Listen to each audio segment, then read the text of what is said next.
تو وہ عمران خان کے لیے، پی ٹی آئی کے لیے، عمران خان کی گورنمنٹ کے لیے گیم چینجر ثابت ہو جائے گا۔ لیکن اگر وہ اس کے نتائج ویسے نہ آئے تو جو ڈوبتی ہماری معیشت ہے وہ اس کو بالکل ہی ڈبو دے گی، اور وہ ہے ان کا باٹم اپ اکانومی کا جو ان کا کانسیپٹ ہے عمران خان صاحب کا،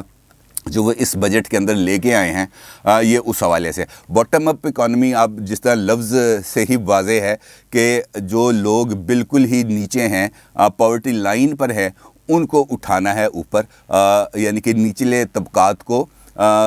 ترقی کے موقع فراہم کرنے ہیں، اور اس کے لیے ان کو قرض دینا ہے۔ جس طریقے سے بجٹ کے اندر جو شوکت ترین صاحب ہیں انہوں نے اس بات کا اعلان کیا تھا، دو اہم چیزیں انہوں نے بتائی تھیں، بلکہ تین۔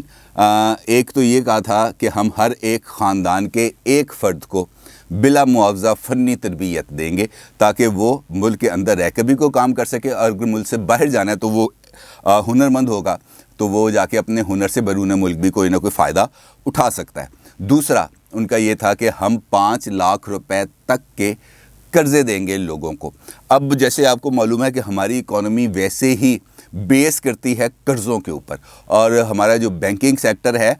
اس کے بھی جو زیادہ تر قرضے ہیں وہ عام لوگوں کی طرف نہیں آتے، بلکہ بینکنگ سیکٹر بھی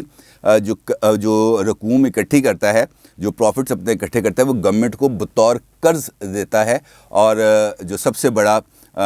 قرض دہندہ ہے اس وقت وہ بینک ہے اور گورنمنٹ آف پاکستان ہے۔ لہٰذا ایسی صورت کے اندر جب گورنمنٹ خود قرض پر چل رہی ہے، وہ جب لوگوں کو 5 لاکھ روپے تک کے قرضے دے گا، بلا سود قرضے دے گا، تو اس کے میں نے جس نے آپ کو بتایا کہ 2 اثرات ہو سکتے ہیں، یا تو اکانومی اٹھ جائے گی یا اکانومی بالکل بیٹھ جائے گی، کیونکہ اگر قرضے لے کر لوگوں نے واقعتاً بزنسز کے اندر لگائے، کوئی دکان کھول لی، کوئی کھوکھا کھول لیا، کوئی اس قسم کی چیزیں کر لی، کوئی ڈسٹریبیوشن کا کام شروع کر دیا، تو اس سے تو ڈیفینیٹلی ایک اکانومی جو اسے ہم کہتے ہیں معاشی سرگرمیاں شروع ہو سکتی ہیں، اکنامک ایکٹیویٹیز جنریٹ ہوں گی۔ لیکن اگر ایسا نہ ہوا، طویل المدت اگر ہم دیکھیں تو اگر ایسا نہیں ہوتا، کیونکہ ہر ایک جو شخص ہے اس کی ٹینڈنسیز مختلف ہوتی ہیں، اس کی کیپیسٹیز مختلف ہوتی ہیں۔ کچھ لوگ ایسے ہیں جو کام کا آغاز کرتے ہیں تو بالکل نیک نیتی سے کرتے ہیں، کچھ لوگ سلو سٹارٹرز ہوتے ہیں، ان کو شروع کے اندر دقت ہوتی ہے، لیکن ایک دفعہ وہ کام کا آغاز کر دیتے ہیں تو پھر وہ انسٹاپیبل ہو جاتے ہیں۔ لیکن کچھ صرف درشنی پہلوان ہوتے ہیں، انہوں نے صرف وہ پیسے لینے ہیں اور 4 دن عیش کرنا ہے، عیاشی کرنی ہے، اور اس کے بعد ختم، ہاتھ جھاڑ کے انہوں نے بیٹھ جانا ہے۔ تو ہمارے ملک میں معذرت کے ساتھ زیادہ تر درشنی پہلوان ہی پائے جاتے ہیں، اور اگر یہ معاملات اس طریقے سے پولیٹیکل انفلوئنس کا شکار ہو کے درشنی پہلوانوں تک پہنچے، یا صرف پارٹی کارکنوں کو 5 لاکھ روپے دے دیے گئے، تو آپ اس کے نتیجہ بڑے اچھے طریقے سے سمجھ سکتے ہیں کہ ہماری جو اکانومی ہے، جو آلریڈی لڑکھڑا رہی ہے، کبھی گرتی ہے، کبھی اٹھتی ہے، کبھی گرتی ہے، کبھی اٹھتی ہے، تو اس کا بوجھ وہ نہیں اٹھا پائے گی۔ تو یہ جو ایفیکٹ آئے گا اس کا، وہ بہت زیادہ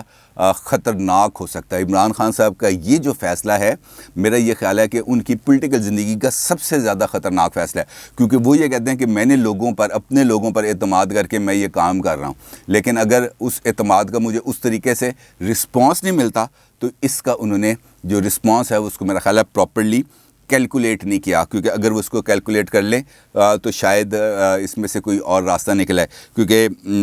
یہ ناکامی کی صورت ہمارے لیے بہت زیادہ خطرناک ہو سکتی ہے، کیونکہ جس طرح میں نے آپ کو بتایا کہ ہم آلریڈی ڈوب رہے ہیں، تو دلدل کے اندر اگر اور نیچے چلے گئے، ناک بھی ڈوب گیا، تو پھر اس کے بعد بچاؤ کی کوئی بھی صورت ہمارے سامنے نہیں آئے گی۔ تیسرا اہم فیصلہ ہے ان کا انتخابی اصلاحات کے حوالے سے، اور انتخابی اصلاحات کے حوالے سے میں نے کچھ باتیں آپ کے ساتھ کل بھی شیئر کی تھیں کہ ووٹنگ کا جو ووٹرز لسٹ بنانے کا جو کام ہے، یہ الیکشن کمیشن آف پاکستان سے لے کر نادرا کو دے دیا گیا، اور اب یہ بات سامنے آئی ہے کہ گزشتہ 3 سال کے دوران تقریباً 1 کروڑ سے زیادہ نوجوان جو ہیں، وہ انہوں نے 18 سال کی اپنی عمر تک وہ پہنچ گئے ہیں۔ اب یہ جو نیا قانون بنا ہے، اس کے تحت ان لوگوں کا بطور ووٹرز اندراج الیکشن کمیشن آف پاکستان نہیں کرے گا، بلکہ نادرا کرے گا، اور جیسے ہی وہ بچہ اپنا شناختی کارڈ بنوانے کے لیے جائے گا، تو اسی وقت اس کا جو فیملی ٹری کے ذریعے اس کا نام ووٹر لسٹ میں آ جائے گا۔ دیکھنے کی حد تک تو امام بہت زیادہ سمپلیفائی ہو گیا، بہت زیادہ آسان ہو گیا کہ ہر بچہ جو 18 سال کی عمر کو پہنچتا ہے وہ اپنا شناختی کارڈ بنائے گا، اور اس کے ساتھ ہی اس کے شناختی کارڈ کے ساتھ اس کا فیملی ٹری میں اس کا اندراج ہوگا، اور فیملی ٹری کے میں اندراج ہوتے ساتھ ہی اس کا ووٹر لسٹ میں اس کا اندراج ہو جائے گا۔ لیکن جب یہ ڈیٹا بیس کے ذریعے ہم انفارمیشن کو کلیکٹ کریں گے تو ہمیں ڈیموگرافک سچویشنز کا پتہ چلے گا کہ یہ لوگ کس ڈیموگرافی میں رہتے ہیں، اور اگر ڈیٹا کا تجزیہ پراپرلی کیا جائے تو کس ڈیموگرافی میں رہتے ہیں، برادری کون سی ہے، حلقہ کون سا ہے، اس حلقے کے اندر نوجوانوں کی تعداد کتنی ہے، ہر ایک چیز وہ ڈیٹے سے آپ جو بھی چیز نکالیں گے آپ گورنمنٹ کو دے سکتے ہیں، اور گورنمنٹ اس کے اوپر خاصی حد تک مینوپولیٹ کر سکتی ہے اس ڈیٹے کو۔ مینوپولیشن کا مطلب یہ نہیں کہ وہ ڈیٹے کو چینج کر دے گی، مطلب یہ ہے کہ وہ شخصی خوبیوں، خامیوں، اثرات، ہر ایک چیز کو دیکھ کر وہ فیصلہ کر سکے گی۔ اور تیسری بات یہ ہے کہ اگر ای وی ایمز یعنی کہ الیکٹرانک ووٹنگ مشینز کے ذریعے ووٹنگ کا عمل شروع ہو جاتا ہے تو پھر آپ کا ووٹ ٹریسیبل ہو جائے گا، یعنی کہ جب آپ نے شناختی کارڈ اپنا اس مشین کے اندر ڈالیں گے تو وہ مشین کے اندر چونکہ آپ نے اپنا ووٹ بھی کاسٹ کرنا ہے تو آپ کا جو ہے شناختی کارڈ نمبر بھی مشین میں چلا گیا، آپ کا ووٹرز چوائس بھی مشین میں چلے گی، اور اب آپ اوپن ہو گئے ہیں اس ڈیٹا کے سامنے جو کل کسی بھی گورنمنٹ کے سامنے پیش کیا جائے گا کہ ایکس وائی زیڈ کس نے کس کس کو ووٹ دیا، کس کس آئی ڈی کارڈ کے اگینسٹ، اور اس کا فیملی ٹری کیا ہے۔ تو پھر اس کے نتیجے میں ایک پولیٹیکل وکٹمائزیشن کا ایک کھیل بھی شروع ہو سکتا ہے۔ تو لہٰذا یہ جو تینوں فیصلے ہیں عمران خان صاحب کے، یہ تینوں اگر اس کو ہم دیکھیں تو بظاہر تو بہت انقلابی فیصلے نظر آتے ہیں، لیکن ان تمام فیصلوں کے بہت زیادہ مضمرات بھی ہیں، پولیٹیکل اثرات بھی ہے، اور اس کے نتیجے میں ہمارا جو سٹرکچر ہے اس کے اوپر خاصی جو سوالات ہیں وہ بھی اٹھ سکتے ہیں۔ خطرناک، میں نے آپ کو بتایا کہ جو پولیٹیکل سپیس ہے وہ بہت زیادہ ڈیمیج ہو سکتی ہے، اور جو دوسرا فیصلہ ہے باٹم اپ اکانومی کے ذریعے، تو اس کا مطلب یہ ہے